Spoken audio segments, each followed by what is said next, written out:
This is an amazing story, probably one of the stories of the day today.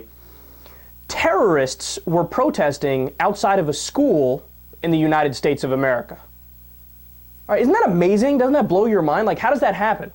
Well, Jared bin Ragan is the leader of a religious fundamentalist group. They were protesting on the grounds of religious freedom and free speech, and they were talking specifically about some pet issues they have as fundamentalists.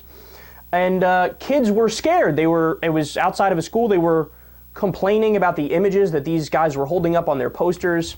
And the leader of the group was previously sentenced to 15 months in prison for an attempted church bombing in 2007.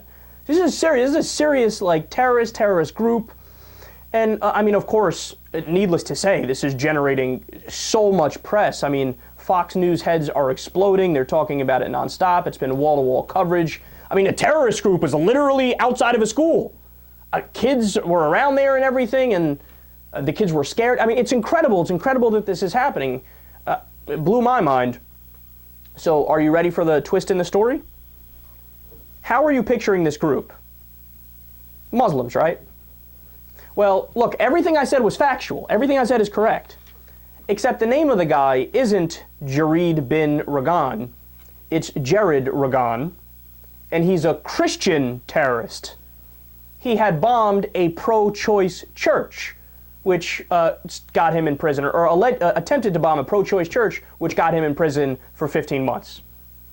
Oh, and the other thing I should say is that this got zero coverage in the mainstream media.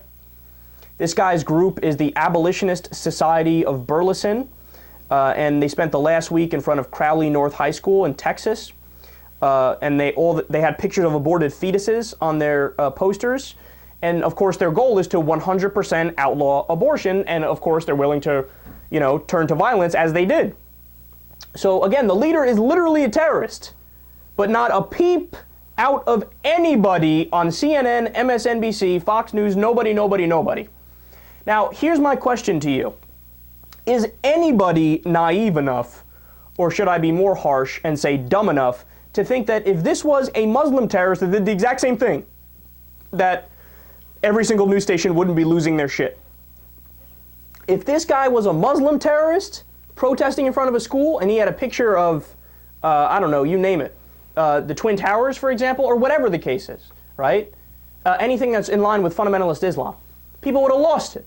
They would have lost it. It would have been wall-to-wall coverage. Oh my God, how can this happen? But when it's a Christian terrorist who also turns to violence, the definition of terrorism is violence for political reason, right? Not a peep. Nobody mentions it.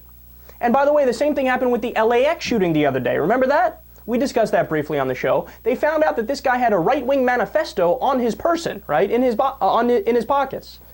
Now, he survived the shooting, but he said, I went after TSA agents because of this NWO world plot and the government's too big and yada, yada, yada. Now, isn't it amazing that if that was a Muslim who did that on Fox News, it would have been covered for a week and a half.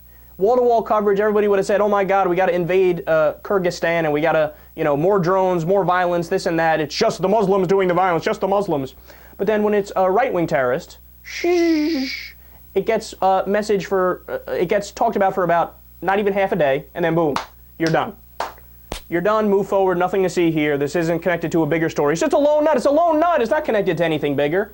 Really? Then why is it that 56% of the terrorist attacks in the United States since 9/11 have been right-wing terrorist groups? We covered two stories within the same week about 2 months ago. Sovereign citizens, right-wing extremist groups that planned on kidnapping policemen, torturing them, and killing them to try to shrink government in the name of their right-wing ideology. Didn't get a mention in the mainstream media. No, if you want to be considered a serious news organization, then you need to cover things objectively. So that means if it's a Christian terrorist versus a Muslim terrorist versus an eco-terrorist, a left-wing terrorist, you need to cover them and have the same amount of discussion, same amount of insight, but they don't.